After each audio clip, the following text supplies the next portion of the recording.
अस्सलाम वालेकुम dear students. मैं हूं एहसानुल्लाह, आपका science and English mentor. Dear students, आज हम इंग्लिश के हवाले से अपना दूसरा लेक्चर अपलोड करने जा रहे हैं। पहले लेक्चर में हमने एस्से से रिलेटेड बात की थी कि जब आप एग्ज़ाम में एस्से लिखते हैं तो आपके एस्से राइटिंग से एग्जामिनर जो है वो किस किन चीज़ों की असेसमेंट करता है, वो किन किन चीज़ों को देखता है। वो हमारी एस्से राइटिंग के हवाले से पहली वीडियो थी, वो बहुत इम्पोर्टेंट है, उसको आपने ज़रूर जो है देखना है। और जो आज हमारी दूसरी वीडियो है ये भी बहुत इम्पोर्टेंट है एसे राइटिंग के पॉइंट ऑफ व्यू से। और वो ये है कि एस्पायरेंट्स जो है, जो कम्पिटिटिव एग्ज़ाम्स में एस्पायरेंट्स अपीयर होते हैं, वो अक्सर 90% जो कैंडिडेट्स होते हैं, स्टूडेंट्स होते हैं, वो एसे में फ़ेल होते हैं। तो आज इस लेक्चर के अंदर हम ये रीज़न्स जो है वो वन बाय वन डिस्कस करेंगे कि एस्से पेपर के अंदर, एस्से राइटिंग पेपर के अंदर स्टूडेंट्स क्यों फेल होते हैं। अगर वो इन पॉइंट्स को गौर से देखे और ये जो ड्रॉबैक्स है उसको दूर करने की कोशिश करे, तो इंशाल्लाह ताला उम्मीद है कि वो इस पेपर को पास करके कम्पिटिटिव एग्ज़ाम को जो है ओवरकम कर लेंगे, उसमें पास हो जाएंगे। तो डियर स्टूडेंट्स, आज का हमारा जो टॉपिक है उसकी तरफ आते हैं।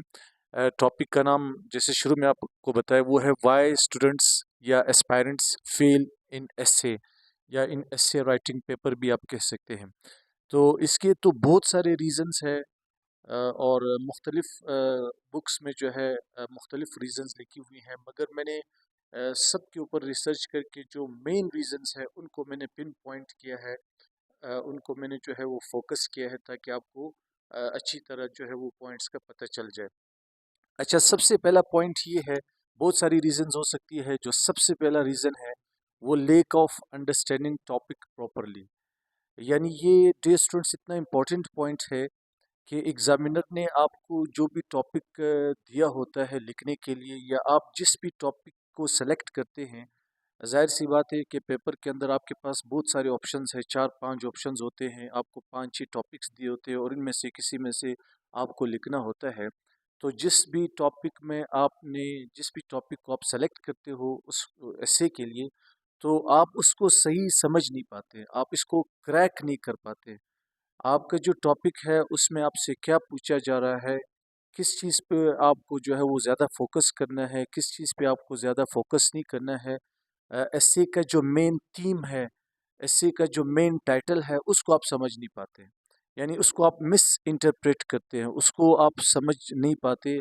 जब आप एस्से के बेसिक थीम को, बेसिक टॉपिक को, उसके टॉपिक सेंटेंस को, उसके मेन थीम को, उसके सब्जेक्ट को आप नहीं समझ पाते, तो ऑटोमेटिकली आप एस्से गलत लिखोगे। तो सबसे पहला जो रीज़न है डियर स्टूडेंट्स, वो है lack of understanding topic properly. Students जो है वो क्या गलती करते हैं, students do not fully understand the essay topic before starting to write. वो जब कोई टॉपिक सेलेक्ट करते हैं लिखने के लिए, शुरू में वो सोचते ही नहीं है कि क्या मुझे ये टॉपिक, उसकी टॉपिक सिलेक्शन गलत होती है, क्योंकि वो उन टॉपिक्स को सेलेक्ट कर लेते हैं जिनको वो समझ ही नहीं पाते, जिनको उनको पता ही नहीं है कि मैंने लिखना क्या है। तो इसमें दूसरी रीज़न क्या हो सकती है कि वो मिस इंटरप्रेट करते हैं द थीम ऑफ और स्कोप ऑफ द एसे। जो एसे का जो मेन थीम है, जो एसे का मेन डिमांड है, जो मेन टॉपिक है, जो कंट्रोलिंग आइडिया है, जिसके बारे में एसे बात करता है, उसको समझ नहीं पाता, इसलिए वो गलत लिखता रहता है। तो इसकी मैंने आपको समझाने के लिए जो है एग्जांपल दी है। फॉर एग्जांपल आपको एग्जामिनर ने ऐसे दिया है कि आपने लिखना है impact of climate change on agriculture, यानी क्लाइमेट चेंज का जो एग्रीकल्चर के ऊपर है उसके क्या असरात है, उसके क्या इम्पैक्ट्स है, उसके क्या इफ़ेक्ट्स है। तो मेन टॉपिक जिसमें इसमें आपने क्या फोकस करना है, आपने क्लाइमेट चेंज के जो है इम्पैक्ट्स को फोकस करना है एग्रीकल्चर के ऊपर।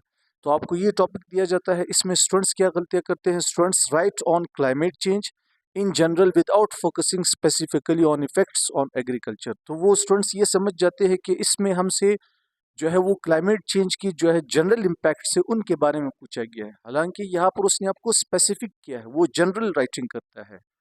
तो यहाँ पर आपने जनरल राइटिंग नहीं करनी है, आपने क्लाइमेट चेंज के इम्पैक्ट्स को तो ठीक है आप बयान कर सकते हैं, मगर आपने स्पेसिफिकली जिस पे आपको स्ट्रेस करना है वो किस पे करना है, वो एग्रीकल्चर पर, क्योंकि इसमें आपका टॉपिक यही है।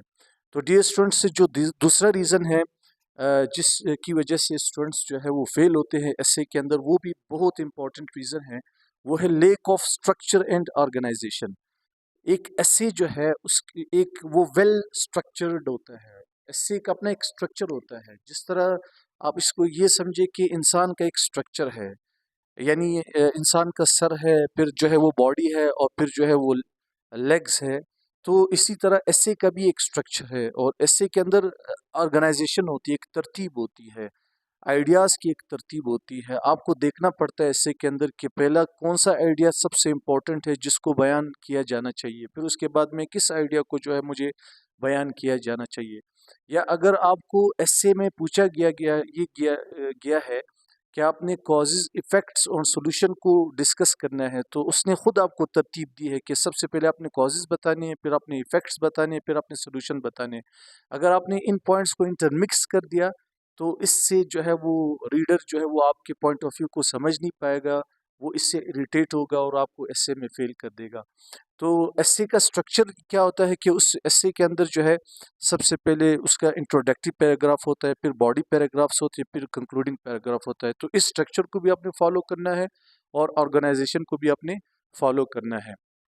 तो dear students, structure and organisation क्या है? An essay must have clear structure, यानी उसका इंट्रोडक्शन होना चाहिए, बॉडी पैराग्राफ होना चाहिए और कंक्लूजन होना चाहिए।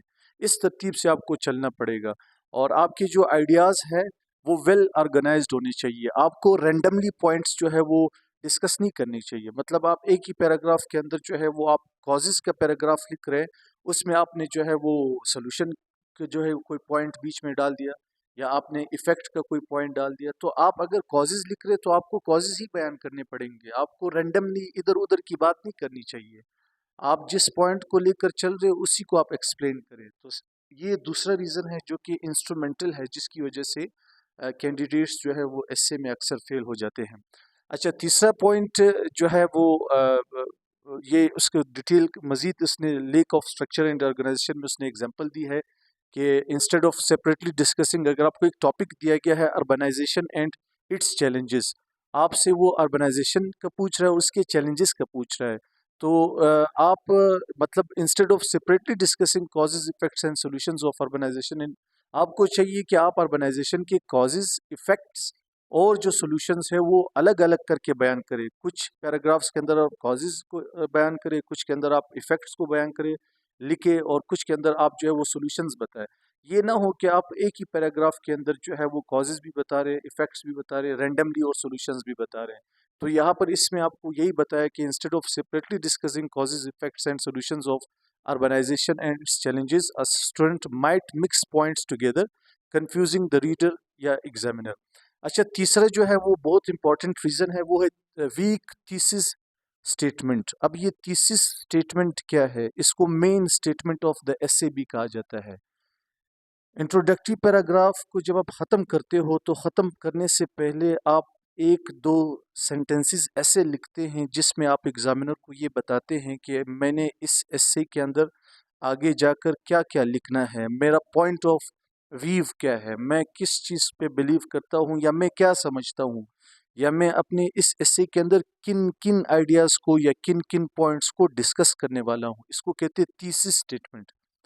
यानी ये मतलब आप इसको कह सकते हैं कि ये एसे ऑफ द एसे है।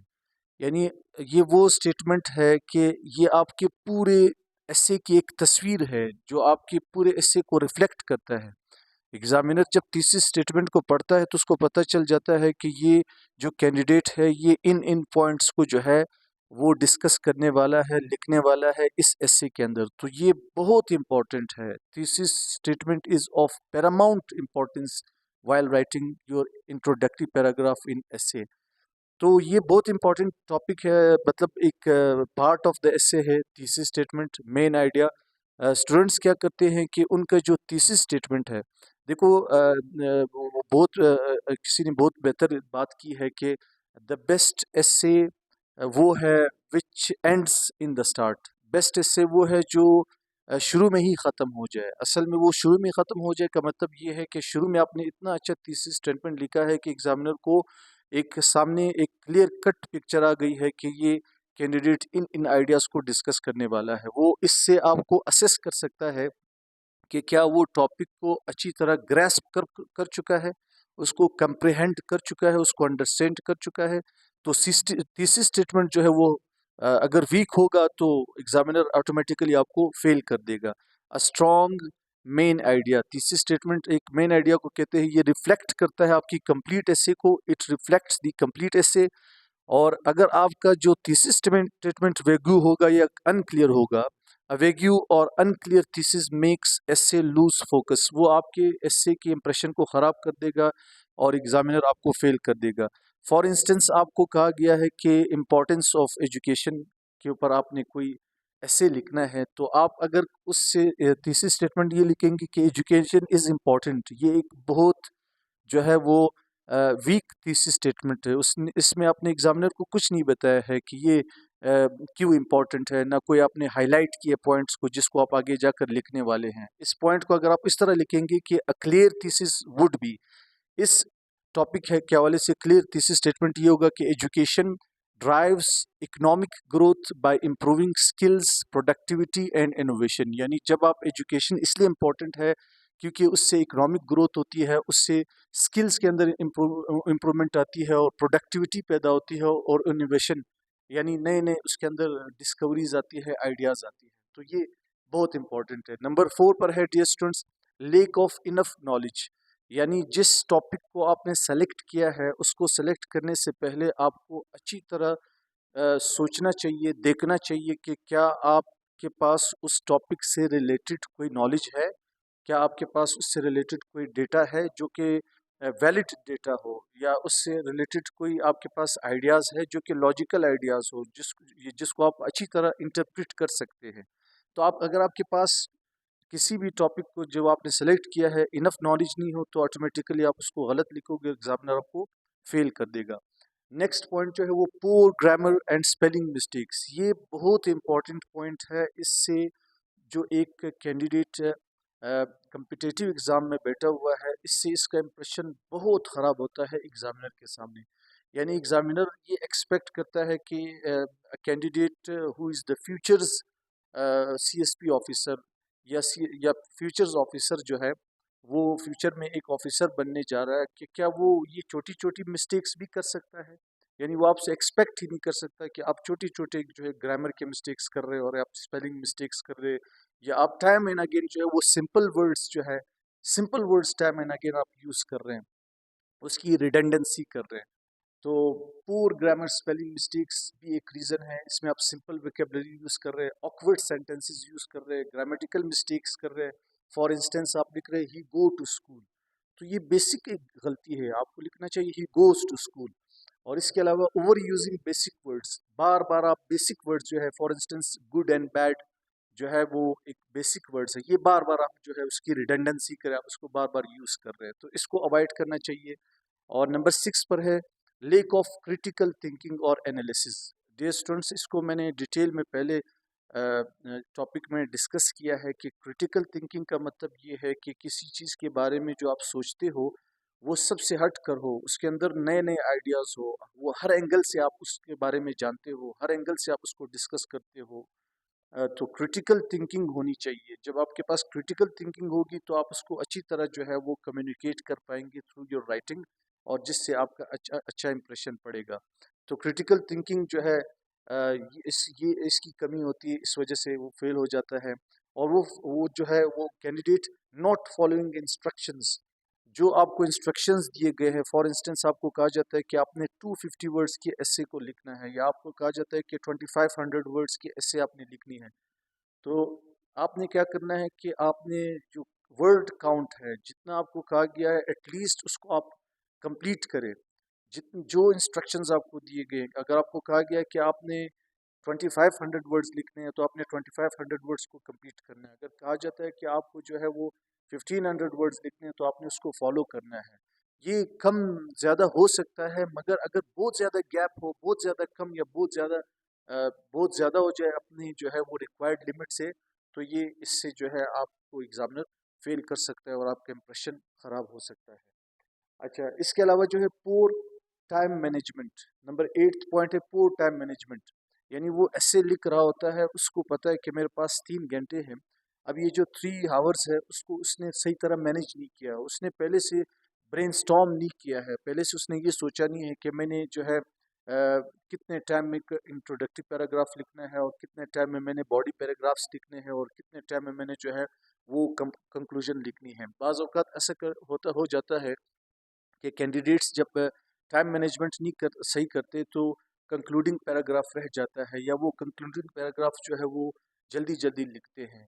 तो इससे ये होता है कि आपके कंक्लूडिंग पैराग्राफ से ही एग्जामिनर जो है वो आपके एस्से को अक्सर असेस कर रहा होता है। शुरू में या तो वो इंट्रोडक्टिव पैराग्राफ देख रहा होता है या कंक्लूडिंग पैराग्राफ। अगर आपने टाइम मैनेजमेंट सही नहीं किए तो ये भी जो है वो ये जो है यानी इसमें भी मसला हो सकता है और आपका इंप्रेशन ख़राब हो सकता है और वो आपको फेल कर सकता है। इसके अलावा डियर स्टूडेंट्स, मैं इस कैमरे के फोकस को सही करता हूँ, अगर आपको नज़र आ जाए यहाँ पे, मैं इसको चेक करता हूँ।